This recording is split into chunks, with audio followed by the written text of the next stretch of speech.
weep, grana, weep, and welcome back to my channel where we talk about all things Transformers and Transformers action figure related. And today on my channel we're going to be checking a look at some news that I found from all over Tinterweb. So if you like the sound of that, give me a like, a share and a subscribe because it really does help me out. But before we get to all the Transformers news, we're going to dip into RAMENTOY, who this week shared a video of the easiest way to get the helmet on your 80s Commander. Simple as that. And now the news, don't touch that dial. Fumby Studios also working on a couple of new little projects as well. So Fumby Studios, just in case you didn't know, they are the company that do all the awesome 3D printed stuff that Hasbro will never ever make. And the first one is a great place for you to keep the heed of Maximus. And then this second project, I believe, is what you need when you want to find out where your Autobot shuttle is coming in to land, right? Or am I wrong here? Moving on to NEWAGE, and I continue to say that NEWAGE not only have amazing figures, but have the best box art in the industry, hands down. And their release of a Shattered Glass Optimus Prime is no different from everything else they released this year. This is fantastic. We see Prime towering over the heroic Megatron here. What is this a callback to, though? It's driving me absolutely nuts. It's not, I mean, it can't be Witches of Eastwick, because I know that also looks a little bit like this. What's this a callback to? Help me out. It's driving me nuts. Speaking of driving people nuts, trigger warning, because I'm again going to talk about the MOOKA from Firebird. So this is the figure that will have its dignity torn down by your friends on Facebook and put in all kinds of uncompromising positions. But the bot itself, as I keep saying, does look pretty good. It's what the people do with it when they buy it. That's the challenge here, really. Comes with loads and loads of accessories, loads of different heads. So you want the Playboy head or you want the normal head that's going on. What I really like, though, on this is this alt mode. I think it's awesome. It's such a beautiful looking alt mode. The figure, the bot mode, is pretty cool as well, to be fair. Lots and lots of accessories, plenty of value for money with this, but it really, for me, is this alt mode. It's so good. I mean, she has got quite a big backpack that appears to come off as well, so I think a lot of the transformation is going to be done by that big backpack, but I think you get that with an RC type figure anyway usually. But just look at it. They've really designed this alt mode very well. I don't believe it's based on a real car or even a concept car. Let me know on the comments if it is. But yeah, absolutely awesome. I think if I was going to get this figure, it'd definitely be for the alt mode because it's absolutely gorgeous. Moving over to Moonstudio, and they showed off Iron Arm. So Iron Arm is part of their take on Raiden, and this is pretty cool. You know, I think that the bots on this one, certainly when you get to these kind of box car elements, they do look quite similar. But I think that's always been the way with these sets as well. But he is a bit blocky, but he seems to have very good articulation. I love the greys and the oranges on this one. Really cool looking figure. I heard a rumor, and somebody please let me know if I'm right or wrong here. I heard a rumor that Moonstudio is Zeta. Is it Zeta Toys by another name? Let me know down in the comments if I'm right or wrong on that, but I did hear a rumor on that one. And when we get it to its alt mode, you know, it's a boxcar type train affair with a massive weapon on the top, and it looks good. You know, it looks like a train, and these also fit on, they do some pictures sometimes of these on the Lego train set. So if you have a Lego train set at home, this will actually work with your Lego train set, and I think that is pretty cool. As well as Iron Arm releasing very soon, we're also going to get Moonshine. So Moonshine, I think, and someone's going to tear me down in the comments here, I think is a bullet train, right? Am I right or wrong? I do believe that Moonshine is a bullet train. This does look outstanding, and you can put this one up against the Takara release Shogi that's coming very soon. This, I'm going to be honest, this just pisses all over it, right? This is just absolutely fantastic. Doesn't need those awkward elements that the Takara release has. This is a very, very smooth looking figure. Looks highly articulated as well. Really detailed, some really nice molded detailing, and that head sculpt is just beautiful. Again, I own nothing by Moon Studios. The back, there's a lot going on at the back. It does have a little bit of a skirt, a little bit of a backpack. Again, probably this is going to be some kind of a little bit of a shell former type thing, which train bots usually are.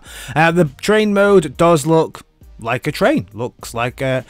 I'm going to say it again for risk of being wrong. I think this is a bullet train, but I do like the fact that on the back you've got the door that would connect you between the carriages and things like this, and you can hook all this train up. It also gets the chest of Raiden that you can place on top, so it's like a flying train. Raiden's trains all flew.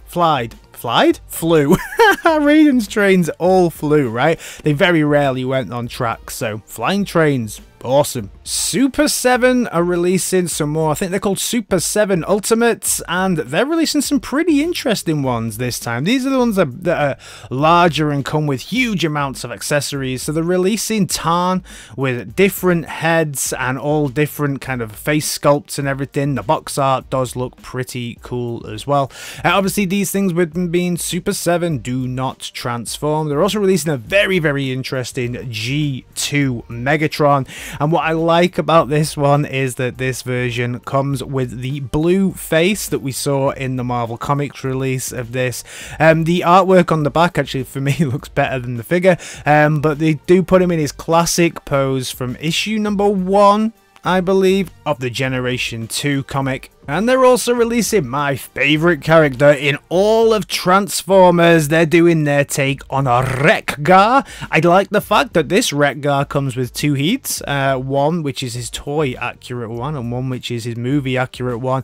I don't know though, if in all honesty, why you'd need this if you've got the Studio Series version, because the Studio Series version is absolutely fan-dabby-dozy, and this one is not transforming. So I'm not sure why on earth you'd need it. So finally, for the Super 7 roundup, they're also releasing their take on the robot alligator that got made out of parts of Optimus Prime. Seems to be a lot of love for this one. MechFans Toys also did a transforming version of this. Now, obviously in the G1 cartoon, this never transformed, so this could be a good one for your collection, I guess. Is this the best version of this out there? I don't know. I quite like the MechFans Toys version, and I believe the MechFans Toys version is cheaper than this one. Sad news for Flame Toys fans, especially those that have been looking out for the Windblade one and waiting for it. This has now been delayed from November to January. As we're already in December, you'd probably work that one out for yourselves, right? X-TRANSBOTS dropped a bombshell on their Facebook over yesterday, I believe this was, on the 3rd of December, saying that basically their Perceptor is pretty much ready to go. But if you go in the comments for it, people are screaming Virtus, Virtus, Virtus, Virtus. Where is Virtus? Virtus has been promised for nearly the entirety of 2021 and doesn't look like it's actually coming anytime soon, right? Interesting. Similar to Virtus, but let's move over to OCCULARMAX. Feels like we've been waiting for ages for them to release any of their Protector bots, but it does look like, especially this week, they're really getting ready to release First Aid now. Cool. My pre-order is in on First Aid. I can't wait for this dude. He looks exceptional. We're starting to see a lot of releases over on Weibo for the destructions, more information about it. Unfortunately, I can't read what's going on this one, but this figure does look beautiful. Both modes look fantastic. I have said in a previous video that I hope not all of this blue windows are stickering detail, but someone told me that they might be, so disappointing. The arm looks phenomenal. The colors look great on this one, and when you also put it up against some of the other G1 characters, then yeah, height wise I think he's about right. Maybe Jazz in this picture is a little bit small, but yeah, you know, we can go with that. I think he's going to be good. As soon as this one is released, expect to see the reviews up on this channel as soon as I can get them up. Moving over to some devious licks that have gone on this week, and somebody has managed to get their hands on a BRAWN super early, and this thing does look incredible. I am super pumped about this one. Can't wait to get it in my hands to actually get a feel of it, because to be honest, Studio Series, especially with some of these Bumblebee ones, I kind of love the look of it, and then when I get it in my hand, it just doesn't feel the way I want it to feel. I guess I want it to feel more premium, but it just doesn't. But BRAWN is blowing away all of my expectations here, especially when you zoom in on its face like this. That chromed out grill looks absolutely epic. Can't wait to get this dude in my hand. We also got some new images of the Bumblebee Ratchet, and this dude, yeah, this dude doesn't look as premium as BRAWN. In all honesty, I don't know if it's the white, the way the plastic is, the face, I don't know. It doesn't look as premium. It looks very gappy. Some of the upgrade kits are going to have an absolute field day with this one. The alt mode is cool though, and I keep saying that the alt modes for these Bumblebee Studio series are way better than the alt modes that we got with Siege. I don't think the quality of the figure looks the same as the ones we got in Siege. They look like they were more premium quality figure builds, but the imagination and the design that seems to have gone into these, I actually prefer these to those ones. So Hasbro had a round table this week as well, and in this round table they showed off what we could have got and some of the ideas and the concepts behind some of the figures for the Bumblebee movie. And one of the first ones they showed off and finally put some things to rest, I guess, was Soundwave. And they showed off a really nice looking drawing of what that alt mode should look like. That didn't translate into this, mate. Sorry, what you gave us was not this. And apparently it's a hovercraft. A hovercraft. A hovercraft. They also showed off Shockwaves tank mode, which is very similar to what we got. And again, I think the whole of everybody agrees that it's such a shame that this one is core class. They need to do a bigger version of this. One of the most exciting up and coming new figures will be this take on ARCEE, which looks awesome, especially when they look at the alt mode here, because this alt mode is beautiful. Very cool. I wonder how it will relate and how similar it will be to BRAWN's alt mode, but I think it's a beautiful looking bike here. Very cool, very different. They also showed off Ratchet, which is very close to what we got. There's no real difference. The biggest disappointment for me though is this. They gave us WHEELJACK. They even said, and I have said this, and somebody tore me down a couple of times in the comments for saying this, that they based this figure around Cliffjumper and Bumblebee. During the round table, they said they based it on the Cliffjumper and the Bumblebee Cybertronian mode. So yeah, I was right. I was right all along. Look at what we could have got though. We could have got the hovercraft version. I would have absolutely loved that. They wouldn't have even needed to put wheels on it then, because the wheels look awful with the pegs and all that. They could have given us this hovercraft mode. I really think that hovercraft mode is beautiful. Really calls back to like a modernized version of G1. So close. I hate it when they show us what we could have got. They also showed off concept drawings for BRAWN, which is very close to what we got, right? Because this thing has 2 wheels, and I think the one that we're getting comes with the 1 wheel, right? They also showed off we're getting a core class look for HOTROD. These core class figures are okay, but this is, I mean, it looks quite nice. The robot mode actually looks alright, but where's his Autobot symbol on the front? Come on, Hasbro. You could have just put the classic HOTROD Autobot symbol on the front. You've done the flames. Where's the symbol? So that's everything from me on this Transformers Saturday. As always, thank you very much for your support and checking out my content.